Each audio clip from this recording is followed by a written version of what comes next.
আসসালামু আলাইকুম রহমতুল্লাহ। ফজলুল করিম মসজিদুল হারাম থেকে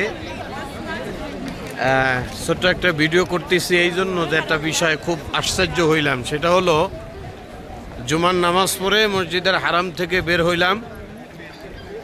বের হয়ে আশ্চর্য হয়েছি এইটা যে মসজিদের হারাম থেকে বের হওয়ার সময় এই যে ফ্লোরটা দেখতেছেন, সকাল থেকে সূর্যের এত তাপ, খুব মারাত্মক তাপ, মানে সেই পরিমাণ তাপ, যে কোনো জিনিসের গায়ে হাত দিলে হাত মানে মানে খুব প্রচণ্ড পরিমাণ গরম লাগে।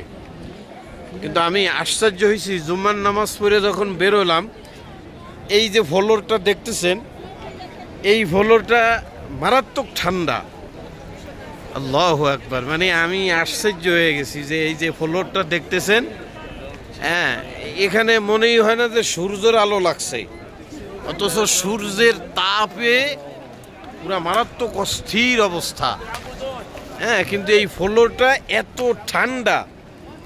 আল্লাহর কুদরত, সুবহানাল্লাহ, আল্লাহু আকবার কবীরা, লব্বাইক আল্লাহুম্মা লব্বাইক, লব্বাইক লা শারীকা লাক লব্বাইক, ইন্নাল হামদা ওয়ান নি'মাতা লাকা ওয়াল মুলক লা শারীকা লাক। সবাই দোয়া করবেন, আল্লাহ পাক আমার বাংলাদেশের সকল ভাই বোনদেরকে মসজিদুল হারাম স্বচক্ষে কাবা দেখার তৌফিক দান করুক। আসসালামু আলাইকুম রহমতুল্লাহ।